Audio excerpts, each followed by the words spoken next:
You know what really makes us mad? Is wasting money on CDs with only one or two good songs. Yeah. Tell them about punk.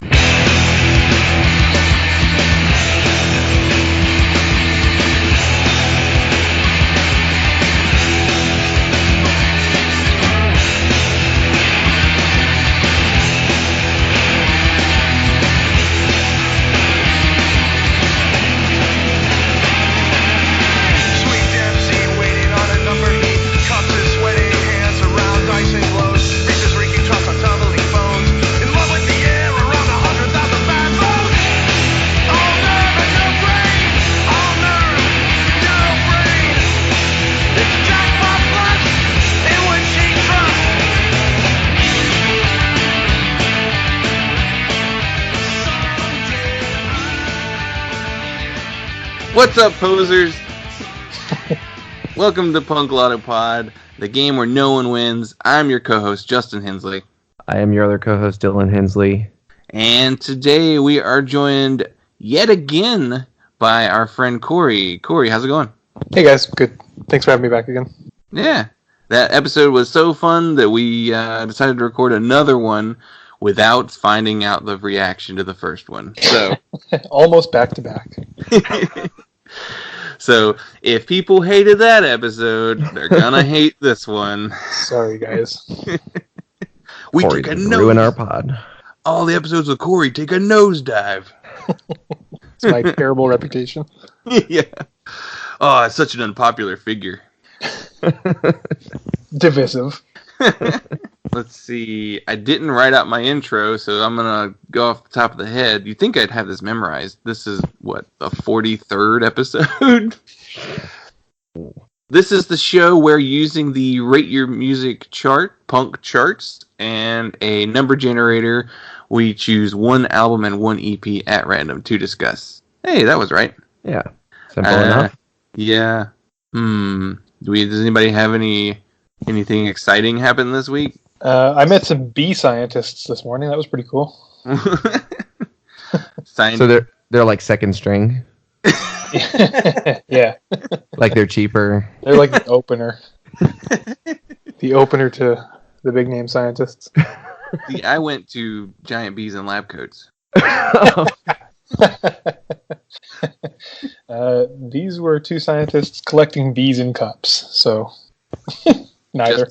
Just cups? Not doing anything with them. And then painting them in cups. Painting them to try and track their behavior. It was kind of cool. Yeah. Science. You know, when the bees die, we all die. Well, this podcast took a grim turn. Yeah. Well, I'm pretty sure that they've proven that to be false, but I don't know. We won't have apples. Yeah. Oh! But how will I keep the doctors away? We're going to get very sickly from not eating apples. Is that what's wrong with me? Tastes like sand. Okay, this is a totally separate topic, but have you guys ever watched that show Embarrassing Bodies? No. Okay, you should watch it because it's fascinating and disgusting. And if I wanted to see embarrassing bodies, I could just look in the mirror. Nice. Take all my clothes off and stand there, like squeezing my belly. You would fit right into the premise of this show, then. It is just an incredibly graphic, completely uncensored doctor, patients bringing embarrassing bodily issues to doctors in the UK.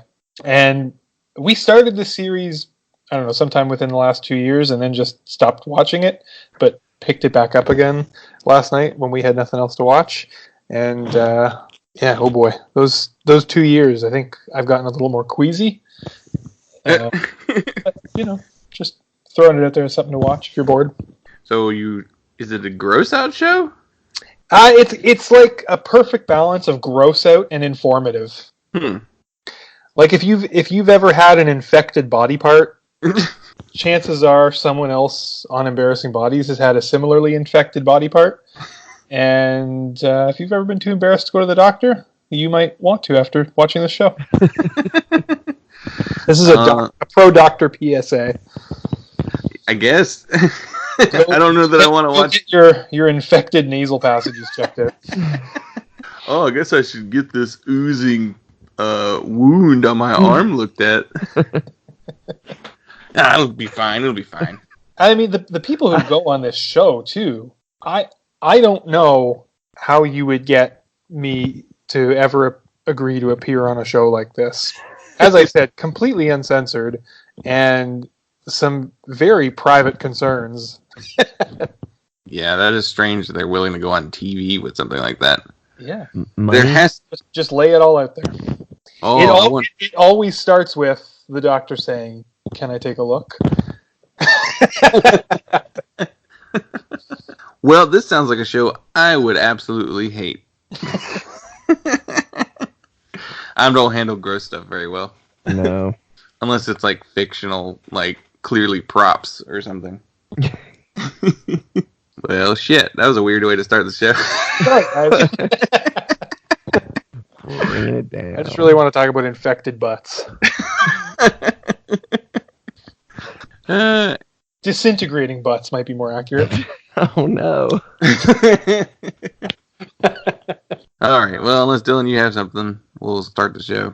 Not really. Let's just move forward. All right.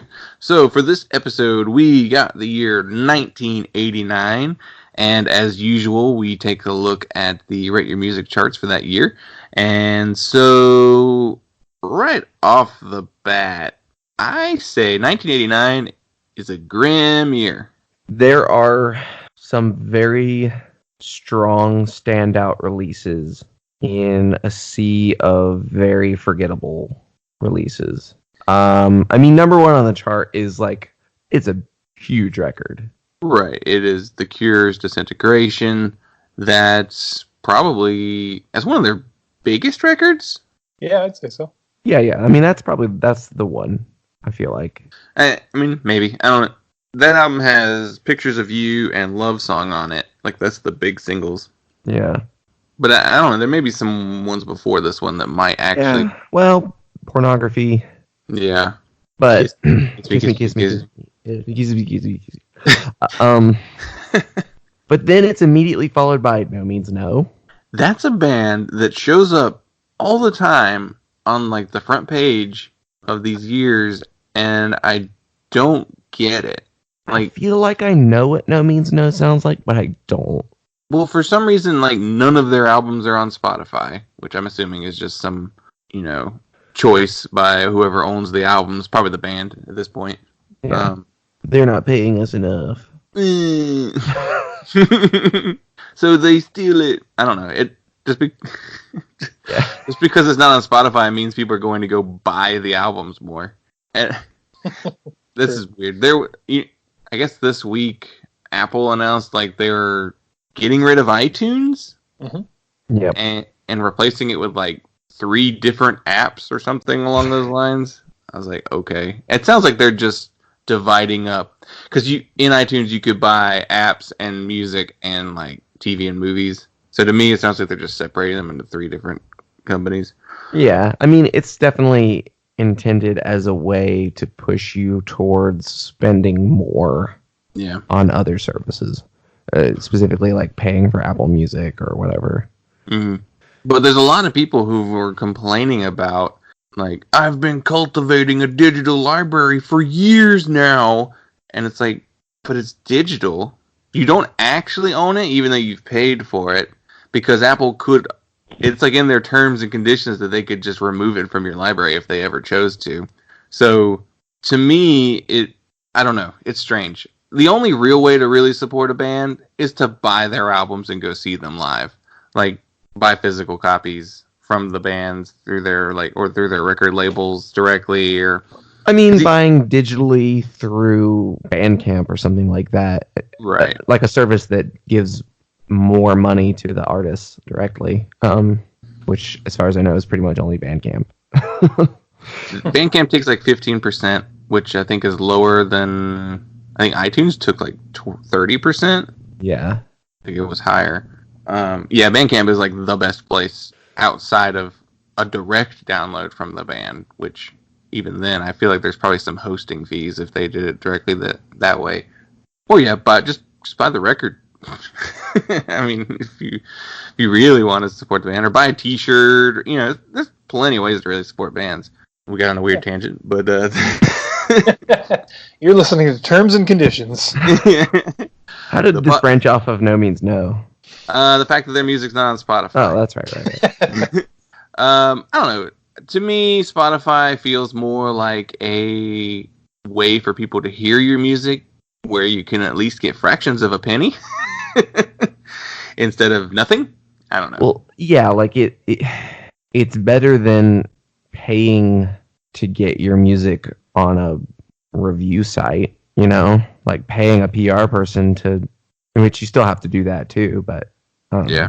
Yeah, there's not gonna say that Spotify is like perfect. It really has a lot of very big issues, but the main issue is Spotify doesn't pay enough. Like, Spotify has money. Like, they have lots of money.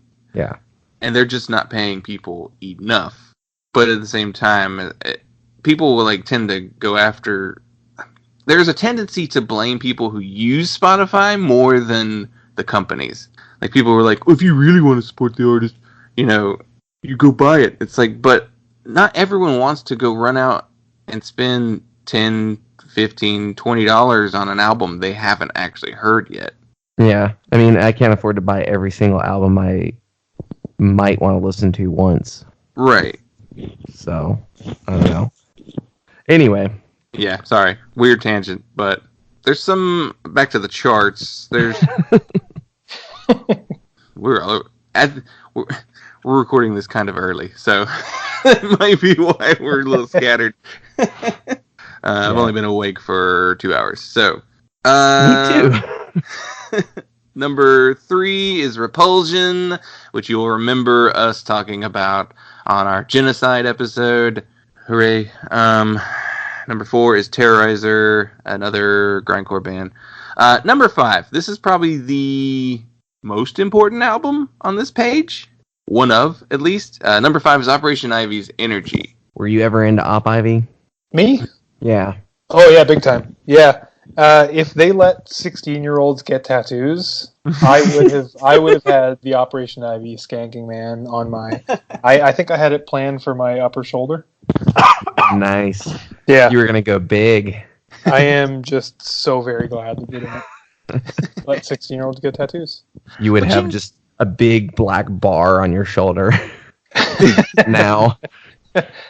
This was also the time I wanted... stretching across my back, the Rancid logo. Just terrible, terrible decisions. Yeah, because you could still have an Operation Ivy tattoo today, and people would be like, hey, that's kind of cool. That guy must really like Operation Ivy. But you would Rancid across your back. Yeah, they'd be like, oh. That's a choice. Well, Justin wanted, I'm going to call you out. Uh-oh. You wanted to do some big X's on your fists? Yeah. From my former straight edge days. Yeah. Luckily, glad that never happened. Yeah. Yeah. I mean, I'm also 32 and don't have any tattoos at this point, so... I'd like some. I've just never pulled the trigger on getting it done. But... So I'm going to get the giant Operation Ivy Man on my shoulder. Well, and I'll throw myself under the bus. My first tattoo is a poorly thought out home state based tattoo. It's the shape of North Carolina. It is not. It is not a state outline. I'm going to clarify that. But it's at least a well done tattoo. Yeah. I mean, yeah, it's a nice tattoo. The color is the yellow. Gets a lot of compliments.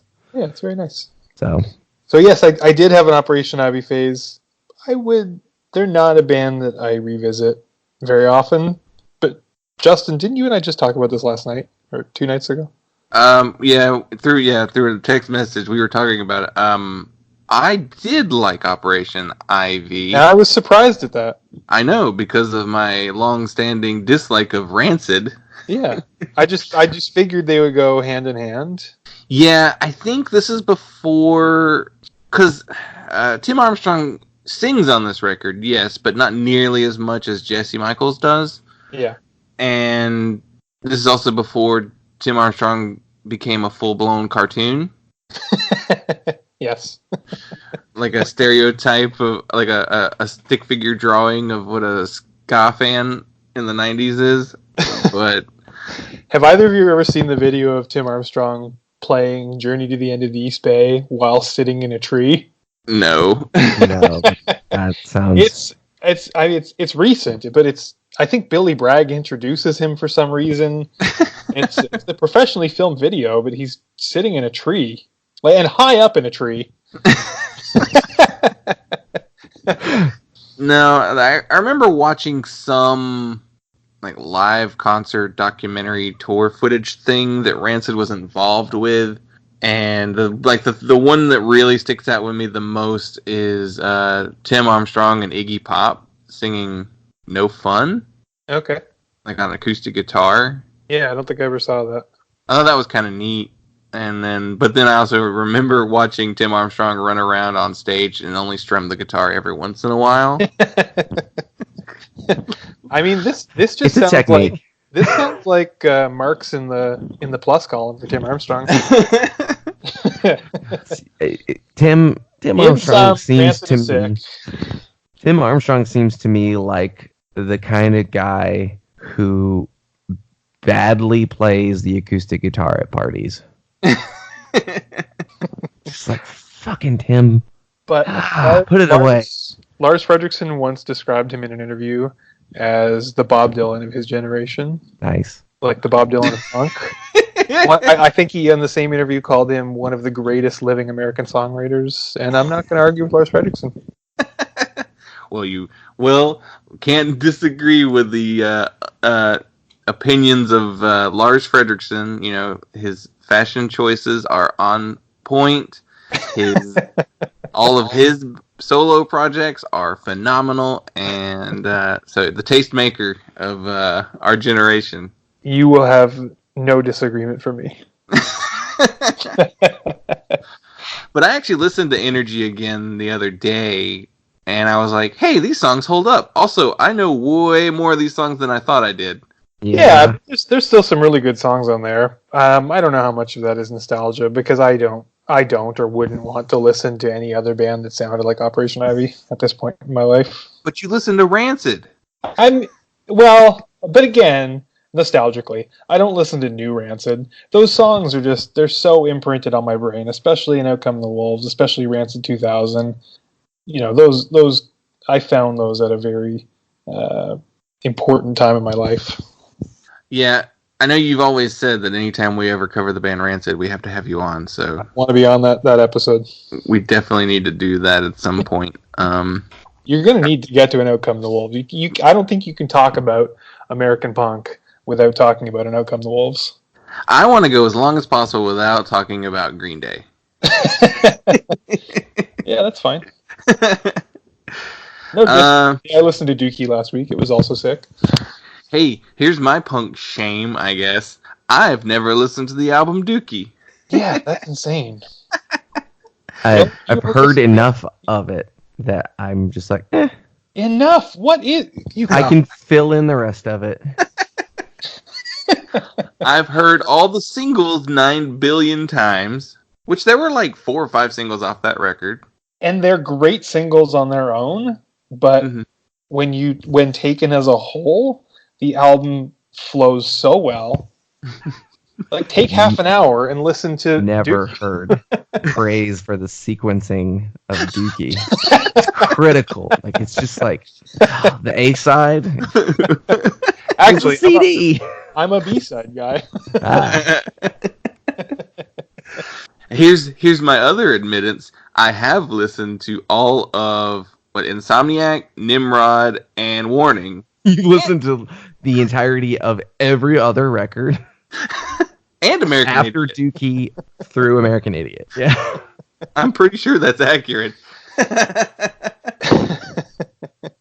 Oh boy. Those were elementary school and middle school musical choices. So Checked out from the library. yep. Back to the charts. And there's a bunch of other crap on here nobody cares about. But number 9 is Bad Religion's No Control, which not really a Bad Religion fan, but that's one of the big records, right? Like this is the beginning of Bad Religion's like important run, right? I think Yeah, so. I was never big into Bad Religion. Yeah. They were a I'm little not, too cerebral for us. So. I do remember. So I had a couple Bad Religion CDs. Like I dug 80 to 85, and there was a time where I really loved Stranger Than Fiction, which I think like in their catalog sits as one of their least popular albums. Yeah. I can't remember if it was their major label debut or not. But no, I mean I haven't listened to it probably in 15 years, but I really love that album. And one thing that Greg Graffin, I don't know if he does it elsewhere, but one thing he does on that album is he's got this line, "Caringosity killed the Kerouac cat," and I remember being 16 or 17 and asking my teacher, my English teacher, "Is caringosity a word? What does caringosity mean?" And her having to gently tell me, "I think he's just practicing wordplay." Yeah, I was confused for a minute. I was like, what's caringosity? I couldn't find it in a dictionary. I tried. So, what does he mean by that? I don't want to parse the meaning of Greg Graffin lyrics. Dr. Greg Graffin, excuse you? No, that's what we're doing now. This is now a parsing out Greg Graffin lyrics on the like 20 different Bad Religion albums that are here. Okay, well, for someone who just moments ago said I wasn't that into Greg Graffin or Bad Religion, I have another Greg Graffin story. So I was probably around the similar age, maybe 16 or 17, and I was at like a big family reunion-ish event, and someone from a family member who married into our family, and then he was married to someone else on that side of the family. So not someone I had ever met before or spent any time with, not directly related to me, but he was the editor of a really big metal magazine. I can't remember what metal magazine it was, but I learned this, and as like a 16-year-old who just wanted to punish anyone who would listen to me about music all the time, I just thought he was the right person to ask. So have you heard Greg Graffin's new solo record? Because I've heard it's really good, but I can't find it anywhere. And him having to say, no. He's like, well, no, because I edit a metal magazine. Not I only listen to Dimmu Borgir. What was it, like one of the big metal magazines? Yeah, for sure. I just can't remember what it was called. Was it like a... It wasn't. I don't think it was Metal Blade, but it was something like that. Wonder what it was. It'll come to me. Decibel? No, it wasn't Decibel. Are we both just Googling Metal Kerrang? No. Metal Hammer? No. Is that a magazine? Yeah, Metal Hammer is a magazine. Yeah. Well, we've named them all. Yeah. It couldn't have been that big. Next on the charts is a big one. We spent way too long on a lot of things that we... So let's move it along.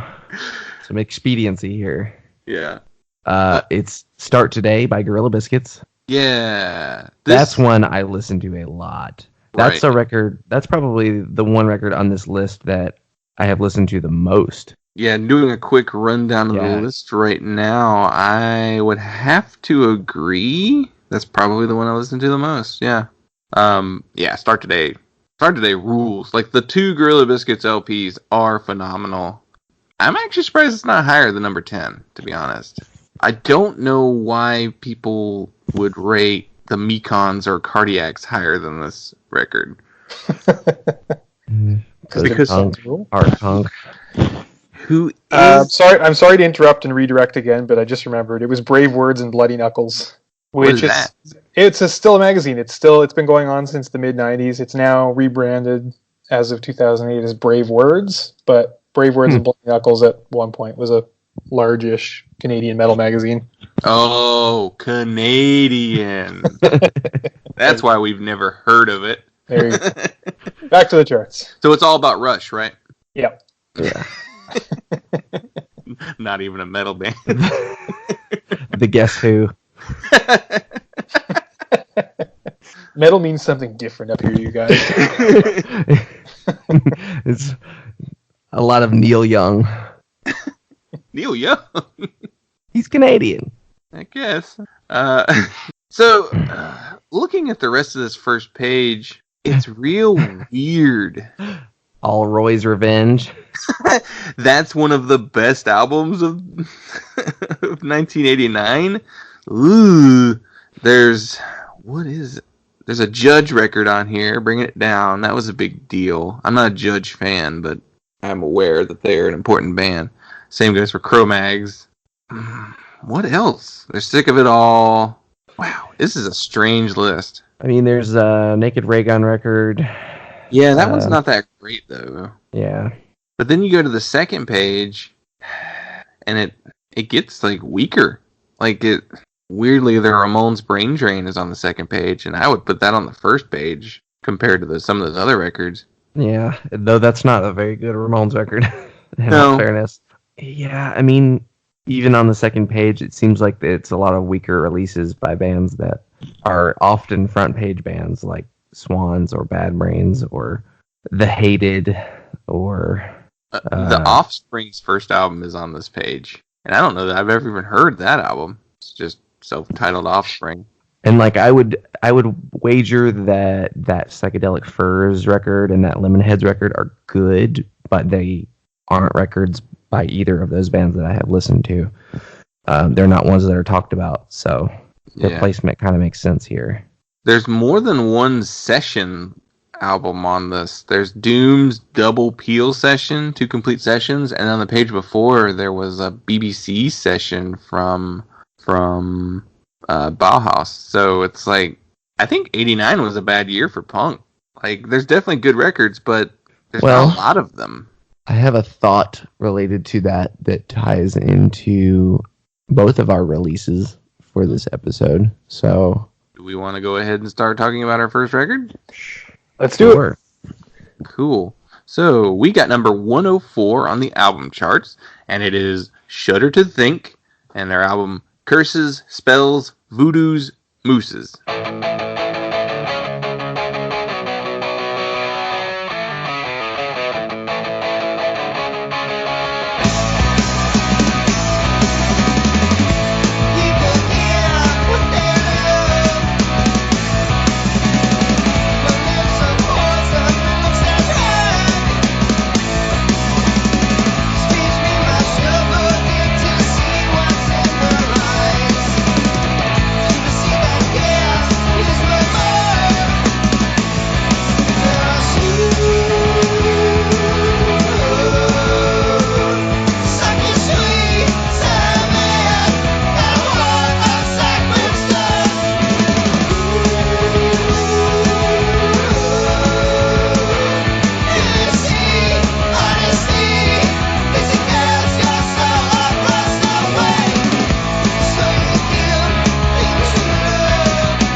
It's just voodoo. Voodoos? You keep saying voodoos. I must have typed an S in there and then never erased it from then on. Like the album cover has the largest word is voodoo. I think it's because it's curses, spells, and mooses, so my brain automatically wants to say voodoos, even though that's not a word. All right, well, what's your theory then? You say? Well, do you want to cover the basics? Sure. This is Shudder to Think. We're from Washington, D.C. This record was released on Sandwich Records, which we previously discussed on our Swizz episode. Sandwich is the label owned by Amanda Mackay, sister of Ian Mackay. Distributed by Discord. Right, and even Ian would later take Shudder to Think and put them on Discord for 3 albums. And then Shudder to Think became famous for being one of 2 Discord bands to ever sign to a major label. It was Shudder to Think and Jawbox. And to me, it's real weird that Shudder to Think was one of the bands that got a major label signing. I actually don't think it's that weird, but we'll get into it. Yeah, personnel real quick. Craig Wedren on vocals, Chris Matthews on guitar, Stuart Hill on bass, and Mike Russell on drums. And the record was produced by Eric Lagdameo and engineered by Dan Zientara at Inner Ear Studios, which is super famous for a million other Discord records. And Craig would later have a solo career and get into doing soundtrack work, most notably Wet Hot American Summer and that movie Role Models with Paul Rudd and Seann William Scott. He did those movies because he went to high school with David Wayne from The State and Stella and, those movies I just mentioned he directed. So that's how he got into soundtrack work, which also the band itself did soundtracks at the very end of their career. So that, I guess it kind of makes sense. But so, okay, that's the basics out of the way. What? Okay. Explain yourself.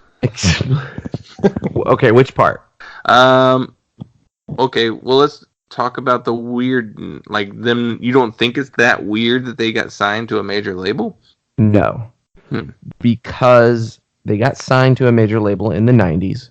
Mm-hmm. In a post-grunge reaction, in which the major labels were trying to find anything that was not typically mainstream sounding. So it makes sense that they're looking at punk bands. Now, if you're looking at Shudder to Think into the context of all of the punk bands that got signed up, all the pop punk bands, all the Green Day and Jawbreaker and all those bands, they're weird. Yeah. They're the big outlier, and I would even say in that context, Jawbox is a little weird too because they're really aggro sounding. Yeah, Jawbox doesn't have like a mainstream appeal. Like they're definitely a little. They're always going to have a niche sound. If you look at Shudder to Think into the context of grunge, and the biggest thing to me is that Shudder to Think seemed like a band that was signed to be the next. Great, now I'm blanking on the name. Beatles, Rolling Stones, Faith No More. Oh, I could see that. Is that how you trace this lineage? What do you mean? Like you see them as a precursor or a peer to Faith No More, or just like where they sit in what record labels are looking for? Yeah, I think they just they fit the same mold of metallic and weird. Okay. With some more straightforward kind of pop melodicism. I wasn't expecting as many guitar solos as there were. No, I didn't either. And I was actually impressed by quite a few of them. There were a few moments I was like, hey, that's kind of like a Van Halen guitar solo. But to me, the barrier of entry for Shudder to Think is going to be the vocals. Like, that's going to be the thing that people are either going to immediately shut off or are immediately, like, drawn to. Like, it's going to be... It's so weird and so different vocally that, yeah, you're either going to be like, what is this? And turn it off, or be like, I got to hear more of this weird falsetto.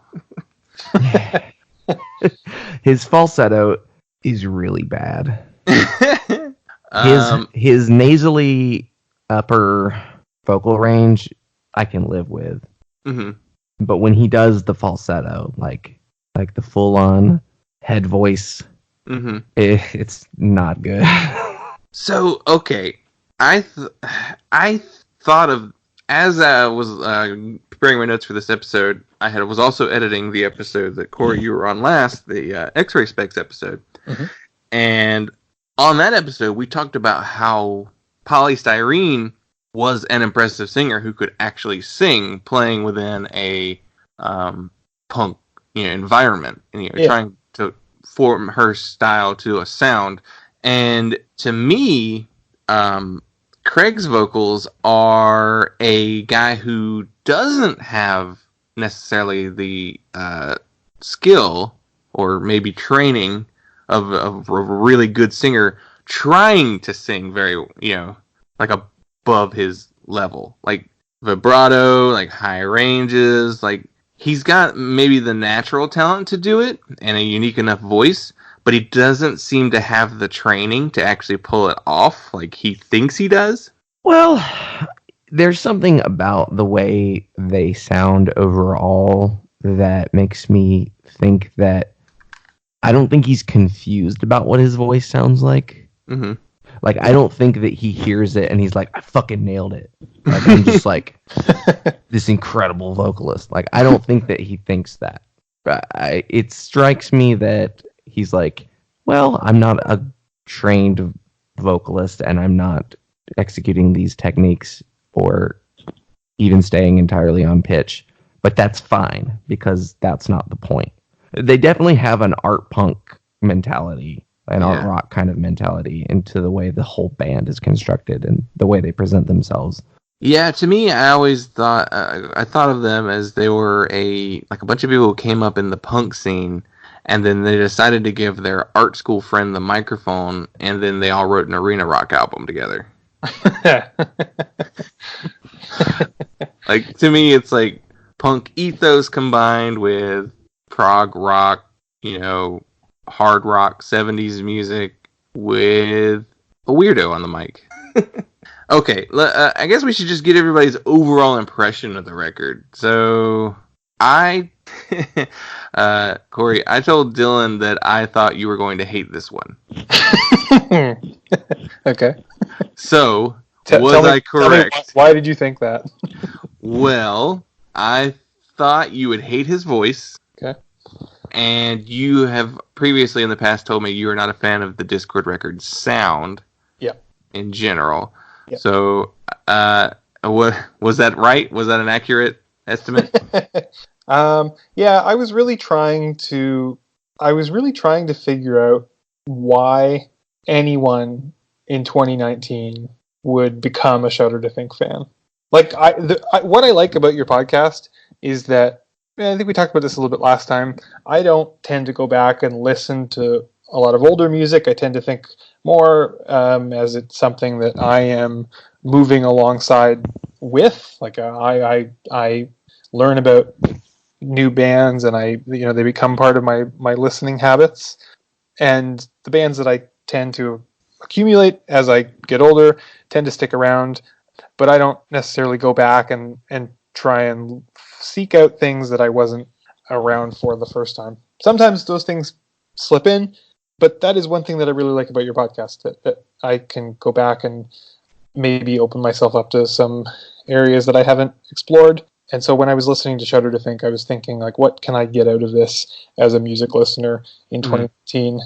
And so I think that helped maybe like temper the real knee-jerk gut reaction to say I hate this, because I didn't like it. I won't listen to it ever again. It was really long. It took me a long time to listen to it, and I just kept wanting it to be over. And kind of like how when we talked about X-ray specs, I was thinking about Polystyrene as like a predecessor to some artists that I really love, like Mia Zapata, Alison Mossart, people like that. Mhm. When I was listening to Shudder to Think, I was hearing Craig as a predecessor to a lot of artists that I really don't like. Anyone in particular? I was hearing like Josh Homme from Queens of the Stone Age, which is not a band that I like, but I understand that a lot of people really like them. I was hearing Bob Nana, who I like some Hey Mercedes, but I don't really like Braid. Interesting that you made that Braid connection. Was that something that came up for you too? No, I feel like I would put these in such different camps. And I'm just thinking vocally for the most part. There was a couple musical movements where, especially in I can't remember what the song was called, but the very first song on the album, I thought like, with a little bit like slicker production and a different tweak to the hook, this kind of sounds like a Hey Mercedes song. But I only really like the big hits from Hey Mercedes. And I mean, vocally, like I was hearing Ozzy too. Yeah. I heard that too. Yeah, and I saw a few other places that said the same thing. Yeah, it's just really not something that I enjoy listening to. But I was trying to think about it within the context of being a music fan and musical history, and trying to really place it and see what I could get out of it. I don't know. Even in that, I still didn't like it, and I wanted it to be over. Yeah, you're talking about the length of the album, and on Spotify there are like 5 bonus tracks on it. And I listened to those bonus tracks too. And then we'll get to this, but there was another bonus track that you alerted me to that I really wish you hadn't. I didn't get around to listening to it. I forgot to do it this morning, and well, you need to do it right now. Pull it up. Pull it up because then I have something to go off of afterward. Okay. So, for those who don't know what we're talking about, the Spotify version of the album is missing a cover, and this cover is Imagine by John Lennon.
Easily my least favorite Beatle, and one of my least favorite John Lennon songs overall.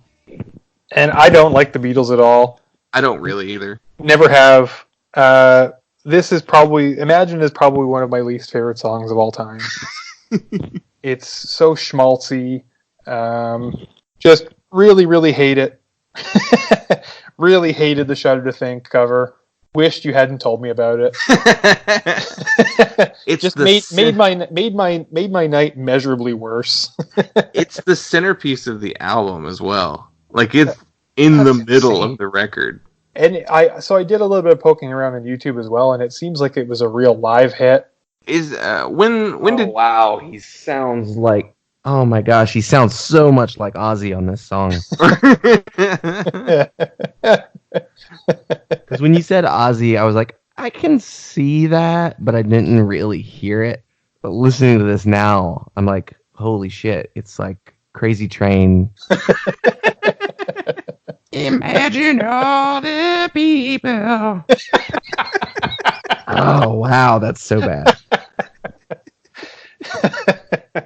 I mean, the guitars sound good, but the song itself is just such a trash song. It is an awful song. Okay, so after that, I needed a palate cleanser, mm-hmm. and I thought, well, there's this is a terrible cover of a terrible song. There's got to be a better or at least more entertaining cover of a terrible song. So I'd like for you to both just click this link and enjoy this with me together.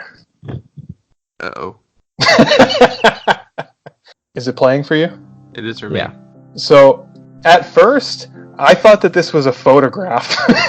Oh my god, he's blinking. He's so still and serene that for the first 10 seconds until he moved his head, I thought he was a photograph. We'll include a link. So this is a bass cover of Imagine. I don't know how old this kid is. He's playing a cream-colored Fender bass. Mm-hmm. 5-string, right? No. No, it's a 4-string. Yeah. He's already off time. This is Peter J. McKeon on YouTube. It has 389 views. That's pretty good. 4 upvotes and 1 down. Yeah. Andrew Sunday 1 year ago said, I don't know how this was recommended to me, but nice cover and beautiful bass guitar. How old is Andrew Sunday? Oh, I don't know. I mean, that he decided to upload this to YouTube is just wonderful. It's just... it's nothing. He's just plucking along while the song plays in the background.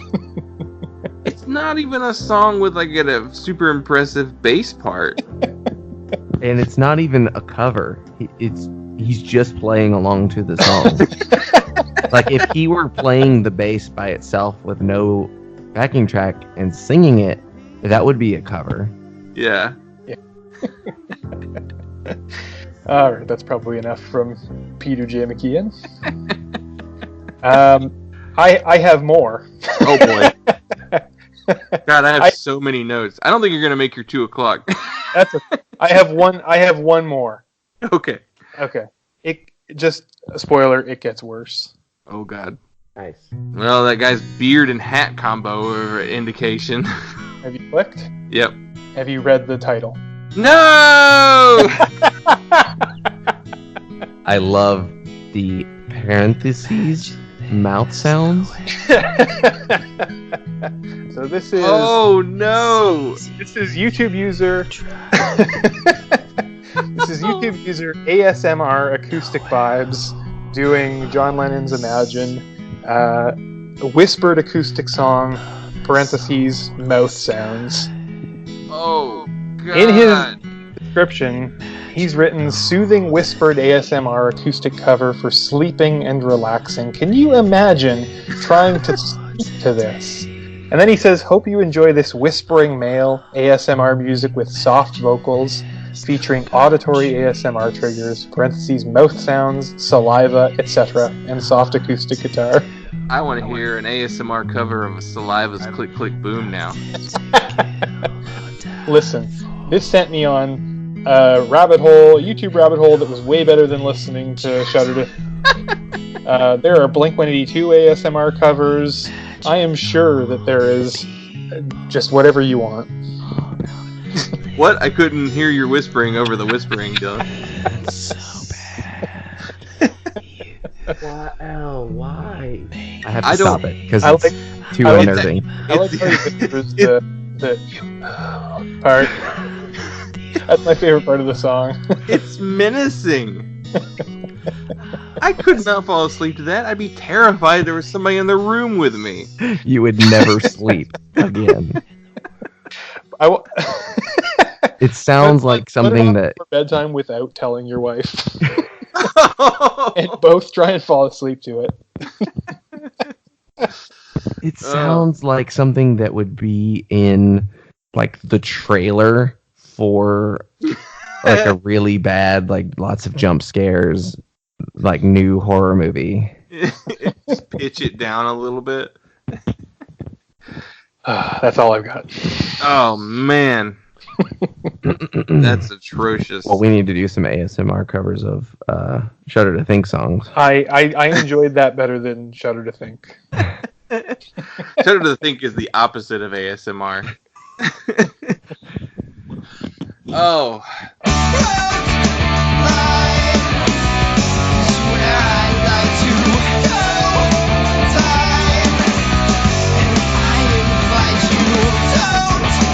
Why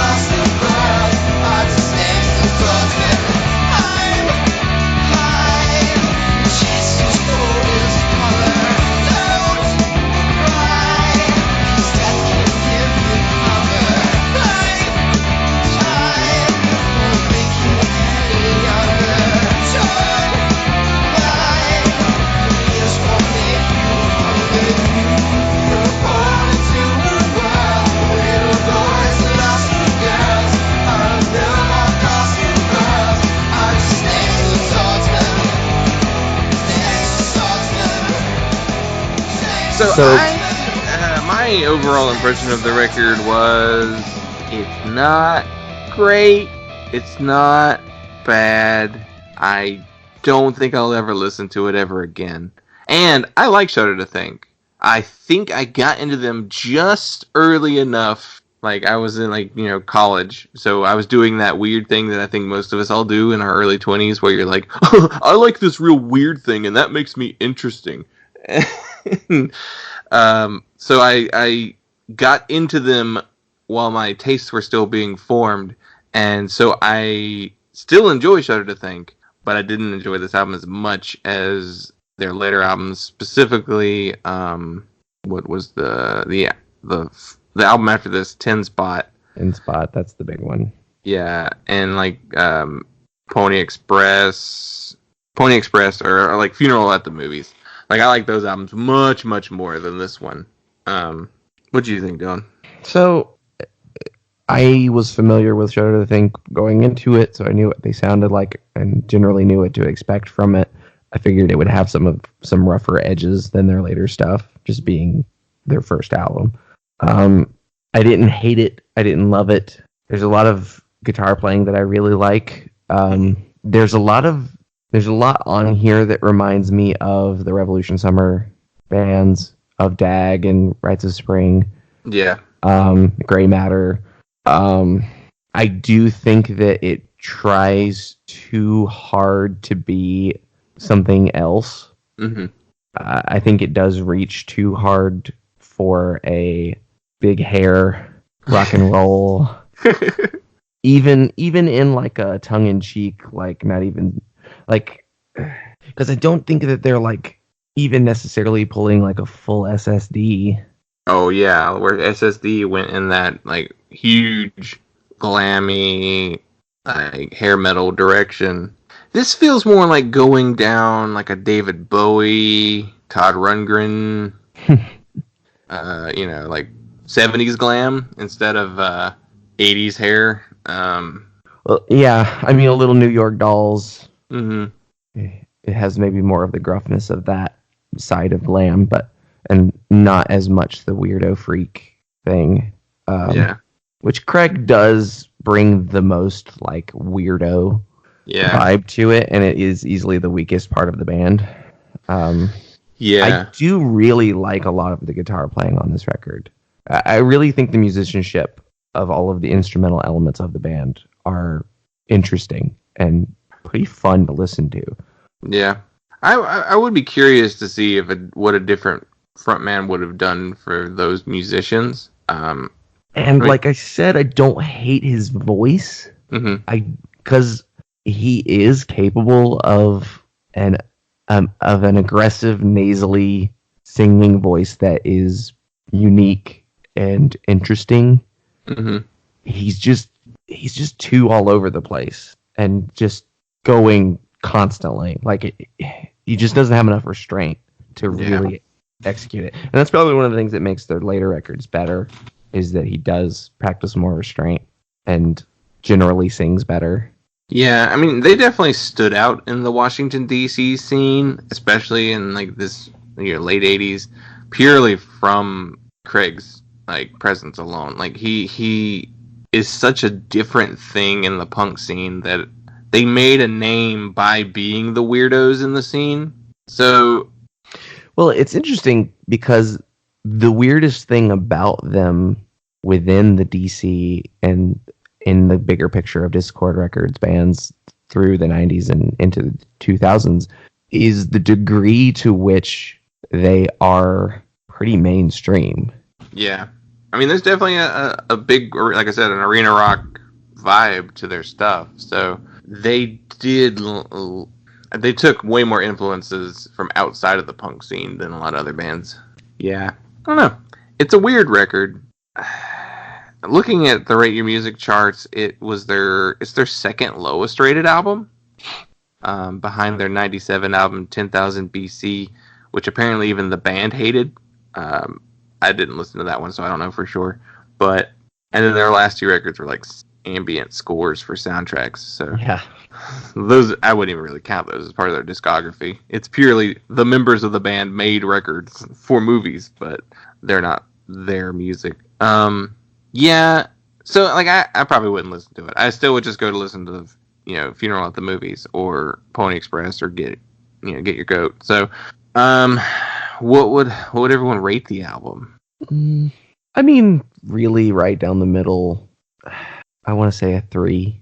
That's exactly what I gave it. It was a 2 for me, but I just didn't like it. Yeah, that's my problem. It's not theirs. It's a little bit theirs. I do think the production isn't very good. Like it's very raw, and especially compared to their later albums, it could have used a little help. But I mean, maybe that's where the Discord, attention comes from. They got a little bit more. I wonder if they helped. Does Discord ever help pay for recording? Is that one of their things? I don't know. They probably did then. They probably don't as much now. Yeah. Oh, I don't think any labels are helping anybody except for majors now. Yeah, 3.0 is where I'd put it. Yeah, just kind of dead set in the middle. Well, all right. EP time. Yes. So for our EP, we got number 128, and it is Lunachicks and their 7-inch Lunachicks. Hey, Marsha, that was really groovy.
Or alternately titled Sugar Love. From New York City, released as a double 7-inch on Blast First Records, a UK label who released stuff from Sonic Youth, Dinosaur Jr., Big Black, and the Butthole Surfers. And Lunachicks, one of their early gigs, Kim Deal and Thurston Moore of Sonic Youth were in the audience and got them in touch with Blast First Records, which... that could definitely help your career if Sonic Youth is vouching for you immediately. The personnel on this record is Theo Kogan on vocals, Gina Volpe and Cindy Benezra on guitars, and Sydney Squid Silver on bass, and Becky Reck on drums. You think that's her real name? Sounds real. And it's Rebecca. Yeah, right. It's shortened. It was produced by Don Fury, the famous New York hardcore record producer. Did stuff from like Agnostic Front, Gorilla Biscuits, Youth of Today, and like so many more records. Yeah. What do everybody think? Okay, my first 2 impressions, first 3 impressions. I didn't realize what the Lunachicks sound like. No, me either. Everything in 89 is really metallic. Yeah. And that was my thought on the charts that I was saving for later. And 3, this is one of the earliest bands I've ever heard that sounded like they were trying to sound exactly like the Misfits. Yeah, I definitely got a huge Misfits impression as well. Like they even write songs like the Misfits. Like the type of songs they're writing, the little bit of like retro obsession. Like there's the song Jan Brady, which is about Jan Brady of the Brady Bunch. Yeah. No, you had 2 more impressions. So what? No, those were my 3. Oh well, you combined them into one. Okay. You didn't I see my I hand had- gestures. I was Oh. counting them off on my fingers. I had really only one thought while I was listening to this, and then I kind of retroactively applied to both of the albums today. This like both of these bands are like Beavis and Butthead music. Yeah, I can see that. And I tried to find if the Lunachicks were ever a Beavis and Butthead shtick, but it's not on YouTube. So Yeah.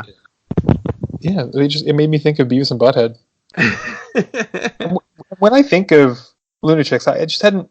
I'd probably heard a song or two before, but never really thought about them before, outside of like the broader context of being an important band in punk.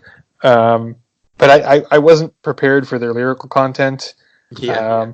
Like I really like a lot of early Riot Girl. A lot of those bands are still important to me. But most of those bands I really appreciate for their lyrical content, and the Lunachicks was not what I expected. Yeah. I expected, because they're like labeled as a Riot Girl band, and I guess they are, but they don't approach songwriting the same way. Like it's like, what are the songs on this album? Like there's a song about Jam Brady. There's a song called Making It with Other Species, which is a song about having sex with animals. I was hoping aliens, but yeah, no, it actually is about other animals. Yeah. If you read the lyrics, Get Off the Road. Like these, they're like Misfits lyrics. Like they're just silly. They're cheesy. Which is a thing that a lot of like noise rock bands were doing at this point. You know, just writing weird nonsense with a weird sexual layer over it, or like a real violent layer. And so I was expecting more like political type stuff, and I don't know, maybe that was just purely the retroactive Riot Girl tagging, maybe.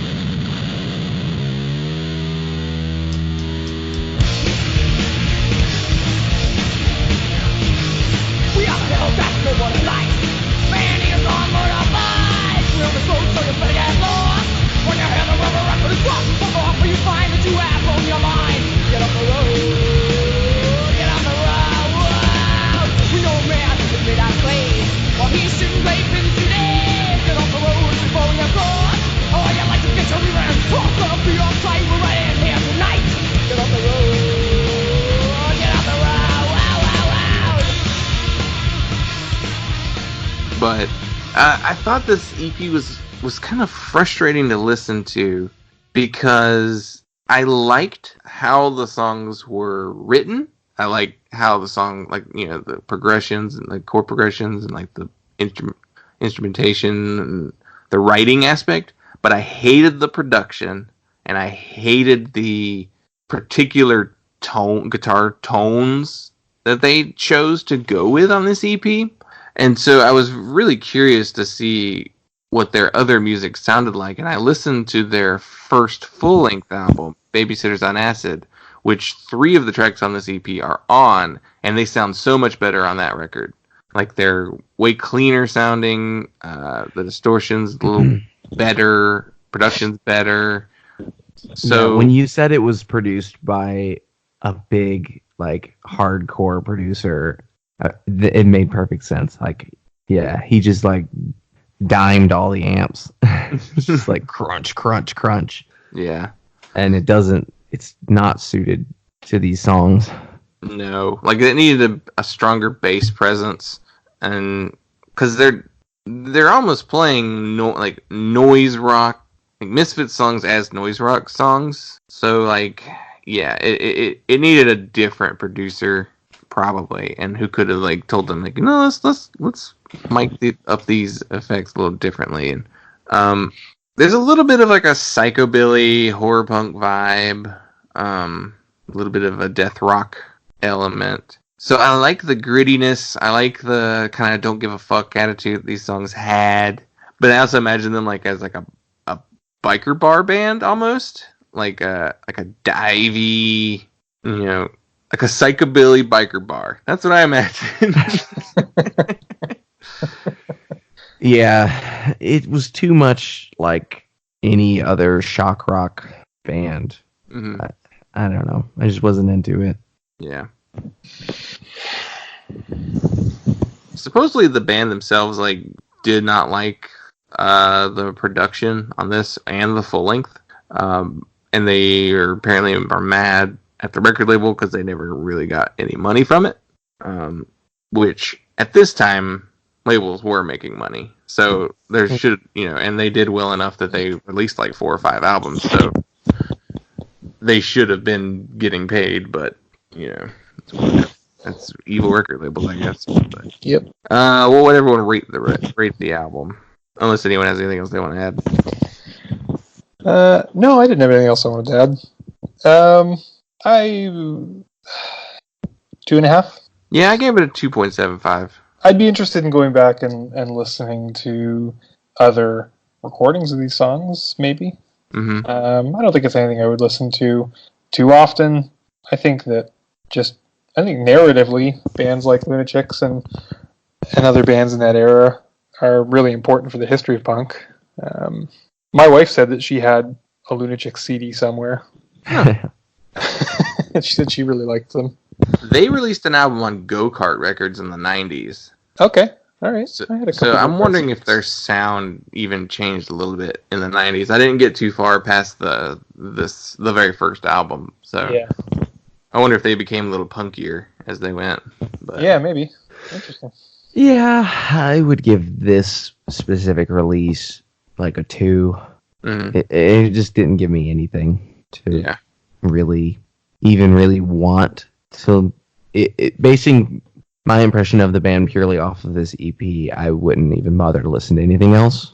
Mm-hmm. Knowing that they are important in the grander scheme and that they had a much longer career, I'm more inclined to give their later stuff a shot, but I'm not like rushing out to do that, I guess. Yeah. So. Yeah, that's fair. All right then. I guess. So next week we're going to do the year 2005, and we got number 401 on the album charts, and it is "Go Betty Go, Nothing Is More." And our EP for that episode is number 39, and it is "Some Girls," and the DNA Will Have It Say. As always, continue to follow us on Instagram, Twitter, and Facebook. We're at PunkLottoPod. We have a website. It's punklottopod.simplecast.fm. And our email address is punklottopod@gmail.com. Please rate, review, and subscribe. All our episodes are on iTunes, Spotify, Stitcher, and Google Play.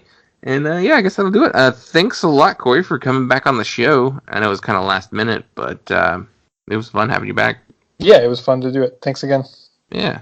Well, I guess that'll be it for this episode. Peace out, posers. All right, stop. Just gotta play like a Brady Bunch clip. He's really good looking, and he thinks I'm super cool. Sure, Jan.